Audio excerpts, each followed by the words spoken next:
Welcome to the Sober Unicorn. We are a gay-hosted, all-inclusive podcast about sobriety and addiction recovery for the LGBT plus community and all of our allies. I am your host, Holden, and thank you for joining us today. Hey, it's Holden. I am an alcoholic. I hope everybody's doing well today. Today I am being joined by Candace. Hi. How are you doing, Candace? I'm so good, thank you. I've had a really good weekend. So woke up sober.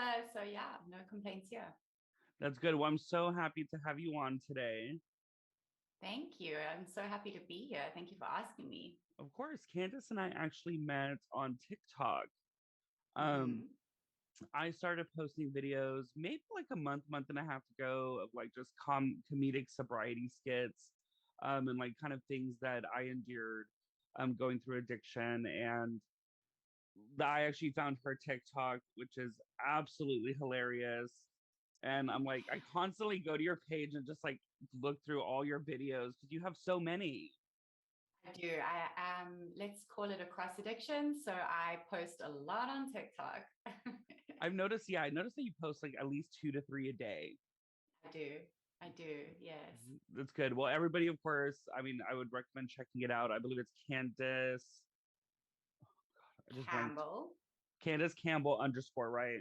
Yeah, that's Okay. correct. Awesome. Well, why don't you tell everybody kind of your um like your sobriety date, and what your drug of choice was. Sure. So, as Hilda mentioned, my name is Candace. I am just over 4 years sober. My sobriety date is the 28th of January, 2018. My drug of choice, my primary was alcohol and also cocaine. So those Okay. were kind of my primaries. Well, I mean, I'm glad you're sober and congratulations on passing 4 years this past January. Thank you. Thank you so much. So before we get into the meat of the episode, why don't you kind of give everybody a backstory on what led up to you wanting or needing to get sober? So, I mean, look, I think that I started drinking alcoholically from a really young age. You know, the first time I ended up in the hospital due to my drinking was when I was 13. So if I kind of track it back all the way to there, I would say that I had an issue. But I lived in denial for a really long time because I strongly believed that everyone else did exactly what I did. You know, all my friends were drinking a lot. It got to the kind of stage where all my friends were using a lot. And so I didn't think that I had an issue. And long story short, I ended up going to a psychiatrist for depression and anxiety. I was unmedicated until the age of about 24. And I thought, oh my God, I'm going to get some Xanax. Like, this is it. I'm going to get some happy pills. Like, I'm going to be able to abuse those. Like, my thoughts just ran wild. It turns out that I got sent to one who specialized in addiction. So she was having absolutely none of that. And essentially, she told me that there's no point medicating me for anxiety and depression while I'm still using. There's no point. It's not going to do anything. And so she told me about a 12-step fellowship and, you know, said, give it a go. I didn't for a while. Like, fuck the professionals, right? I was like, nah, like, they don't know anything. And I eventually gave it a go and I fell on my ass a couple times and eventually had to go to rehab after about 6 months of trying it kind of myself. And I wouldn't say that I gave it my all. I definitely didn't. And there's definitely, you don't have to go to rehab to get sober. I strongly believe that I could have done it without rehab, but my mind wasn't in it and my head just was not in it. And so I went to rehab and I've been clean and sober ever since. So that's a very condensed version of how I came to the realization that I needed help. Well, which is, I mean, it's good to come to that realization. I mean, even though it took some time, and that's the thing I think with any 12-step program or even becoming sober is you have to fully dedicate that mindset. I understand the physicality of it. Takes a little bit of time to catch up, especially with withdrawals and the craving aspects, but I think your mind has to be fully dedicated to sobriety in order to achieve. Yeah, definitely. I mean, look, I didn't want to get sober. I just wanted all the shit to stop. Like, I wanted everyone to get off my back, and I wanted kind of the voices in my head to stop, and I wanted to be able to drink successfully like a normal person. That's what I wanted. I didn't want to get sober.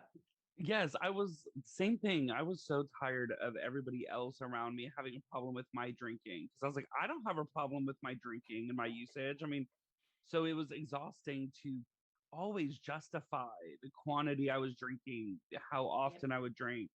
And it was up until finally, like, I had that moment of clarity where I was like, holy shit, like, they were right.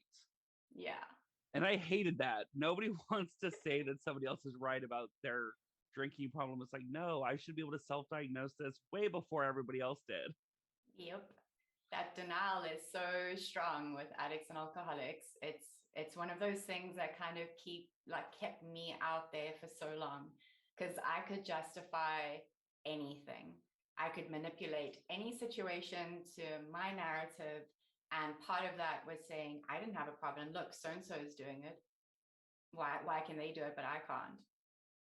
You know? Yeah, and we come to find out that we're very different people compared to those. I know, well, I don't call them like the normal drinkers. I call them muggles I love that. because I mean, I don't know, I'm just a huge Harry Potter fan. And but I think in the 12-step program we have so many sayings and acronyms and everything like that. What is some of your favorite acronyms and what are some of the ones that you hate the most? So this one is very controversial and it may spark some flames, should we say. But the one saying that really kind of today I don't believe in is one day at a time. And I know that that is, and the reason why I don't, and this is up until recently, actually, I started working with a new sponsor in the 12-step fellowship that I'm in. And she kind of opened my eyes to the idea like, but are you really living one day at a time? And I was like, no. She's like, yeah, we don't get sober to live one day at a time. Like some days in early sobriety, I had to do that. And so I think there is a place for that message in early sobriety in terms of like, get through today, get through today. But for me, they got to a point where I stopped living one day at a time and I just live. I literally just live. Yeah, and I think, I mean, I have the same problem with that just because Mm-hmm. we get sober to live our future through our like true selves. We work to pay our bills that are going to be coming in the future. And so, I mean, I get away from one day at a time. And when it comes to just not drinking or using, it's just for today. So instead Yeah. of taking it one day at a time sobriety, I just say, you know what, I'm not going to drink just for today. And that, I mean, that of course that leads up to, I mean, I just passed 6 months. So it's, Oh, congratulations. thank you. It takes a major mental difference. I mean, but yeah, one day at a time and keep coming back. Keep coming back. Meeting makers make it. Yeah, it's all these sayings that kind of don't stem from the literature and don't stem from like the principles. They've just kind of been adapted. And look, I never judge other people's recovery. I'm like, whatever works for you, happy days. Like, whatever sayings you need to say to keep you sober, go for it. For me, on the other hand, I'm like, I don't want to fucking live one day at a time. Like, that doesn't sound appealing to me. Like, if you told me 4 years ago, like, in 4 years' time, you're still going to be living one day at a time, I would tell you, I'm not doing this then.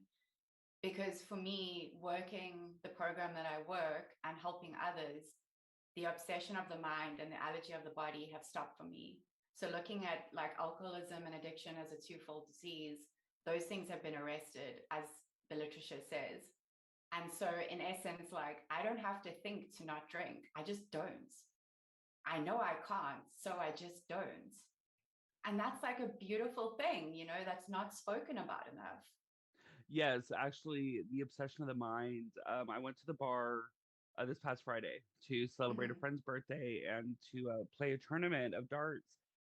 That was because I've been to the bar a few other times in my sobriety, some to test myself and other for friends.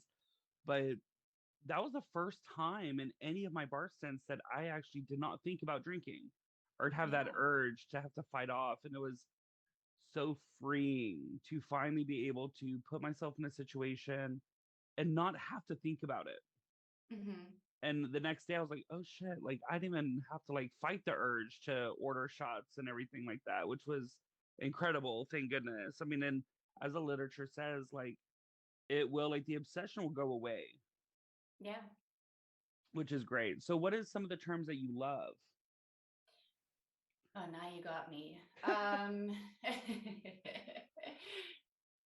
trying to think what other slogans or kind of ones that I've heard that I do enjoy. You know, I used to, and this one's also, but there's a lot of love hate between it. But you know, to play the movie forward, and I don't think that that's enough to stop someone from picking up, but it's a good place to start. So for me, you know, back in early sobriety, it was a good place to kind of like be like, okay, I know this is going to end up bad. Let me pick up the other tools that I've learned in sobriety.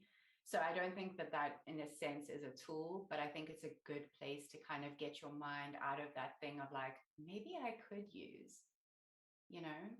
Yeah, I mean, playing the tape forward, actually, that's one thing I do love is Mm-hmm. because it's the moment I start thinking, oh, you know what? Maybe I can drink again. It's been 6 months. Maybe like I can go back to normal drinking. Like immediately I'm like, oh, okay, Holden, like when you first started drinking, then within 6 months you were doing this, and then within a year you were spending 18K a year now, and you did this for five Mm-hmm. years. So playing the tape forward for me has actually really helped not go back. Because the moment I Yeah. start playing it forward, I realized that there's not going to be a point in time in my life to where I can drink normally. I mean, if I did, it'll be for what, a brief period of like a day maybe, and then I'm gonna go back to Yeah. being balls to the wall. Exactly. And that's the thing, we don't know. You know, a lot of people say, what would happen if you do drink? And I'm like, I don't fucking know, but I don't plan on finding out either. No. Because maybe after 4 years of sobriety, I could go a stint of a month, 2 months, 3 months of drinking normally, whatever that means. But the allergy is still in there. You know, when we look at this as a disease for what it is, that allergy of my body is still there. As long as I'm in this frame that I'm in, that allergy is going to be there. And the Hmm. obsession of the mind is going to kick in straight away once that allergy has been resurfaced. You know, so there's no point in me thinking that way because I just know I can't. It's like someone who's allergic to nuts, they just can't eat nuts. That's how I feel today about alcohol, you know, and it's what my sponsor always says. Like, she's like, I look at alcohol as being nuts and I'm allergic to nuts. Can't have it. I mean, I feel bad for her being allergic to nuts. Same with like people that are allergic to seafood. I just feel so sorry for them. But yeah, most definitely. I mean, another one that I tend to always lean forward is don't quit before the miracle happens. Yeah. And I think this term rings true for many. I mean, I think in long term sobriety as well, but truly in short term sobriety Mm-hmm. because I'm still baby sobriety. But like when you're first going into the rooms, dealing with withdrawals, dealing with the ending of many of your friendships from your drinking past and everything, like things seem to be just not worth it Yeah. and 100% ready to give up. And it's like, don't stop because one day it'll start to turn and then it'll progressively get more positive. And Mm-hmm. that's when the miracle starts happening with the spiritual contact and the like having that awakening and waking up being in a positive mood, not thinking about drinking and not thinking about drinking, Yeah. just being able to wake up and live, I think is one of the truest miracles. Definitely. And I love that one as well. You know, don't quit before the miracle happens because, you know, as I mentioned in the brief kind of outline of my story, I tried for 6 months to get sober. Tried. I'm doing inverted commas right now. Because I would get a week under my belt and then I would relapse, you know, because I was like, this is not working. My life still shit. I'm still in debt. I'm still, you know, sad. I'm still this. And I kept doing that. And then I'd get a month behind me and I'd do it again. And, when I got out of treatment, I was like, I'm going to give this a year. And if my life is not miraculously better, I'm going back out there. Like that was my plan. And here I am almost 4.5 years later, because I didn't quit. I waited for that miracle to happen, and it did, but it happened as a result of me putting in a lot of work. You're listening to The Sober Unicorn. We'll be right back after this short break. This episode is brought to you by Von Shine Creatives at handmadeandgreat.com.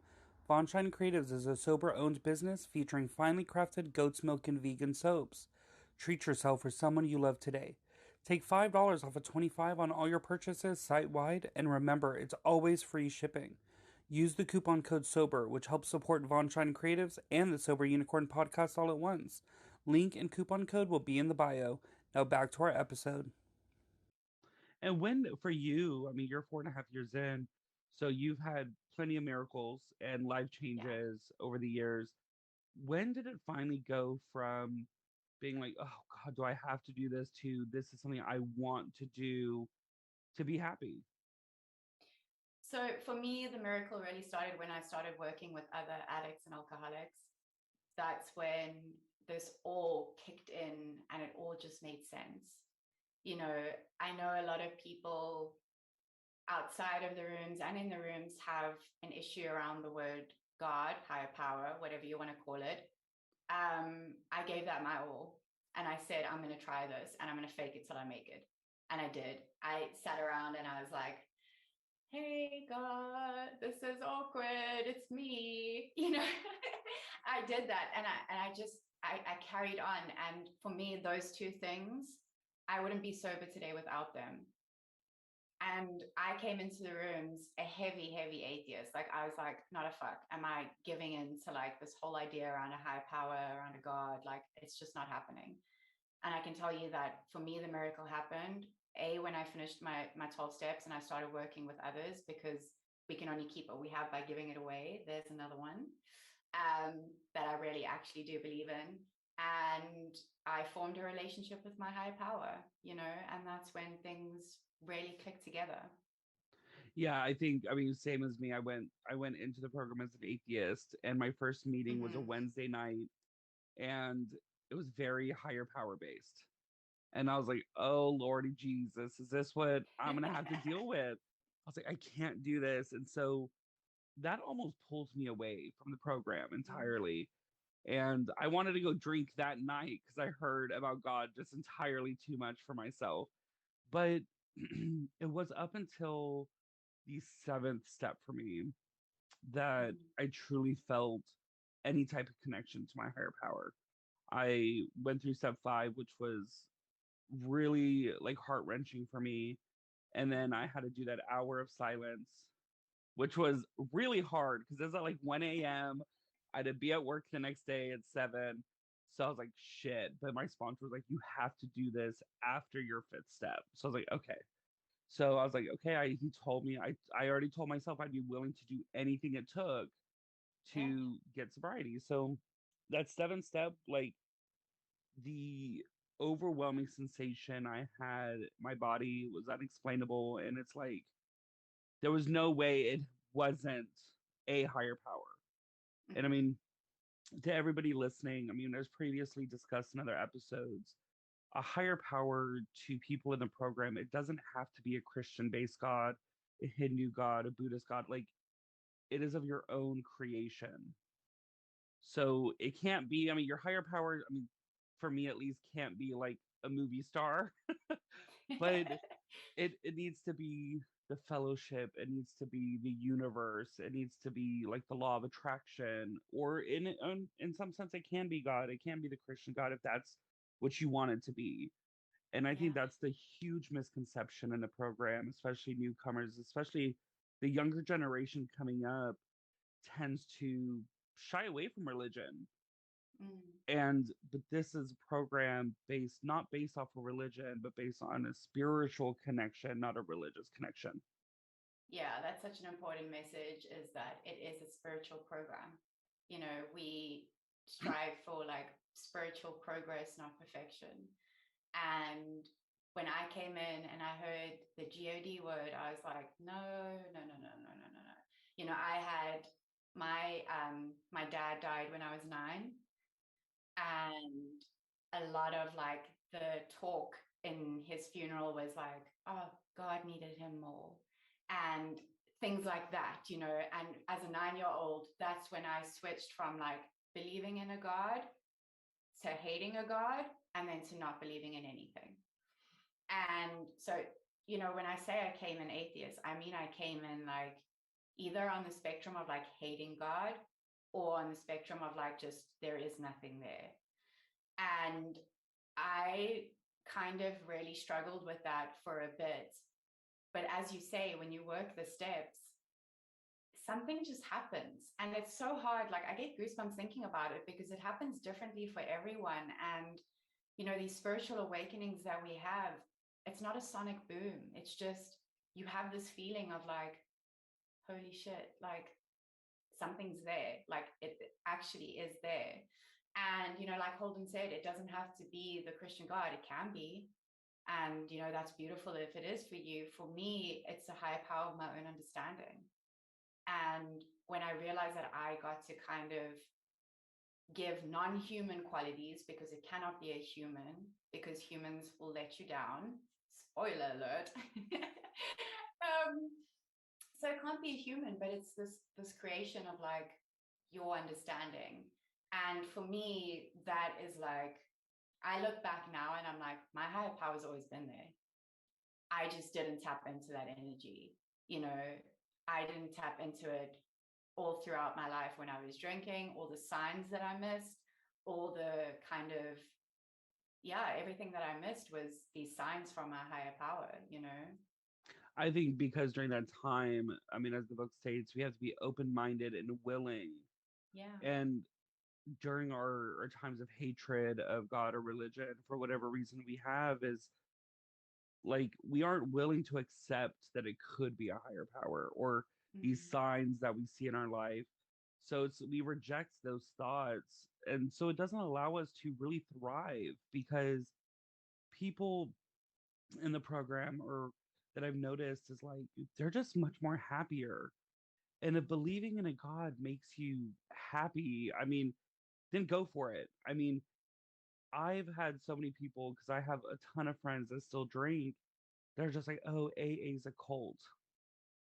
Yeah. And I'm like, okay, well, if you know what, if there's a cult that helps you become a better person, work through the traumas of your past, learn to forgive and to be a freaking better human to those in Yeah. society, then like sign me up Oh, yeah. because there's nothing wrong with what the fellowship teaches in any sense. Exactly. And I always say, you know, people who think AA or like 12-step fellowships are a cult have no idea what a cult is, are the most uneducated on cults. Um, and, you know, there's a lot of stigma around 12-step fellowships. And what I always remind people, you know, through my social media and things like that, is that we're dealing with people. When it comes down to literature and the traditions and the principles of a 12-step fellowship, it is beautiful. But sometimes we get assholes. And that's going to happen no matter what route of sobriety you take. You're going to encounter assholes who don't understand, who kind of minimize, who, you know, just speak really badly to you, and who don't uphold the kind of traditions that the program is meant to be. Yeah, the traditions that are in place in the program for anybody that doesn't know, it's like it's all it is about just keeping anonymousness between everybody so nobody feels that you're going to be talking about them outside the rooms and to essentially never bring the program into a bad light. Mm-hmm. So through like social media and press and radio, and it's just these tools are in place to where it keeps the programs in these rooms a 100% safe space for you to feel that you can express anything that's going on in your life, anything from your past, any part of your addiction, and not feel judged because the people on the outside, if we told them half the shit that we did during our addiction or what we did to get our next fix, they'd be like, what the fuck is wrong with you? Lock them up. Most definitely. And that's one thing I do love about the fellowship too is no matter where you are in the world, like I'm here, I am a podunk from Texas, and you are South African now living in the UK. Mhm. It's like no matter where we are in life or what our cultural differences are, we're able to come together and speak on something that is true to who we are and actually have a ton of similarities in the addiction fact and how we got sober. Exactly. It's a beautiful thing to have a community of people no matter where you are in the world. I mean, I remember I traveled to the US like 2 or 3 years ago, and I could go to a meeting there and I could feel at home. I could look at the similarities, not the differences, and I could connect with people. As it says, we are people who may have never like really met or hung out with in our previous lives, but today, it's a community of people, and it's a beautiful thing. It's a fellowship, and when you look at it like that, like that is part of like the miracle that happens. Because when I came into the program, I didn't have very many friends because a lot of them were drinking and using friends. And I made the decision to give sobriety my all. And as a result, I had to let go of a lot of people. And that was really scary. And I remember sitting in my first couple of meetings and these people were just smiling. And I was like, why are you smiling? And they wanted hugs. And I was like, why are you trying to hug me? Like, this is fucking weird. Like, and, you know, today I'm the person smiling and laughing in meetings, whereas 4 years ago when I was just like really new, I was like, that's never going to happen for me. And that's part of the miracle that has happened is my ability to actually like smile. And, I always share this on social media as well, is like, we have to laugh at ourselves sometimes. It's like, yes, we did really horrible things. We did. And I take full responsibility for that. And I've made my amends and I continue to live within my amends. But I also have to laugh. It's how we get through. Exactly. Most definitely. I think the miracle is the friendships that we've developed in sobriety. Most of these people in these rooms I would never have spoke to before. I mean, like it's insane on how many different walks of lives can come together, find this common ground, and actually build outside of the rooms a really genuine friendship. When Yeah. the friendships that you thought were genuine and authentic during your addiction, like you could see that the moment you get sober and start to better yourself, they're just like, oh, I want no part of you. I mean, if you're not gonna drink and drug like I do, then girl, bye. Yeah. So, before we end the episode, is there anything that you haven't shared that you would like to share with everybody? I think just whoever's listening, whether you're sober curious, whether you're newly sober, whether you're thinking of getting sober, whether you've been sober for a while, just to know that life is not always easy and it's not always going to be easy. And, sobriety doesn't promise us that. It doesn't promise an easy ride. It doesn't promise rainbows and unicorns and pun intended. It doesn't promise these things. What it does promise is like a miracle. And that miracle really does come true. And you have to put in the work and you have to be willing and honest. And it just starts with that. Just be willing, just be honest, and see what beautiful things can happen. Yes, the miracles and the promises that do come to fruition over time. I mean, not every promise of the program will come to you tenfold within your first 30 days, but you just don't give up because Yeah. that next miracle that's awaiting you could be 5 minutes away. And if you give up now, you won't receive it. And so it's anytime that you think about giving up or just letting it all go, just remember like the miracle could be waiting for you around the corner, the next sunrise. Because guess what? Now Mhm. that we're sober, like every day that I wake up, remembering the night before, like knowing where my car is, knowing where my wallet is, like that's a miracle in itself because I spent a good 4 years of 6 nights a week in a full blackout and putting myself, especially in the methamphetamine addiction, putting myself in situations that like my entire life could have been ruined the moment a cop Yeah. knocked on the door. And it's like, it was never worth it. And I look back now and I'm just like, it's a true miracle that I didn't get caught. I didn't get arrested. I've never had to spend time in prison.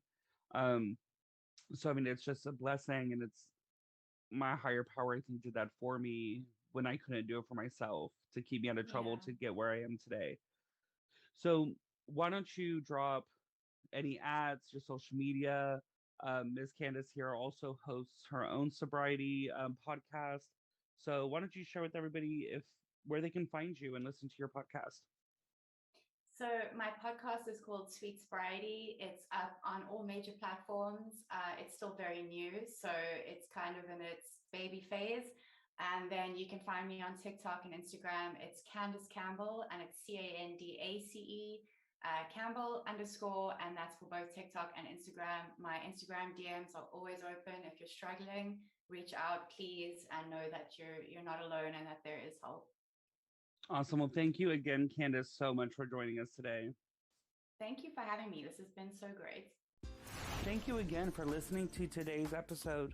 Hit that follow button to be notified about new episodes every week. If you'd like to reach out to us, you can find us on Instagram at The Sober Unicorn Podcast or on our website at thesoberunicornpodcast.com. There you will find our episodes as well as our very own sober-owned shop featuring products from small businesses that are sober-owned. And remember, everyone, don't be normal, be a unicorn, but better yet, be a sober unicorn.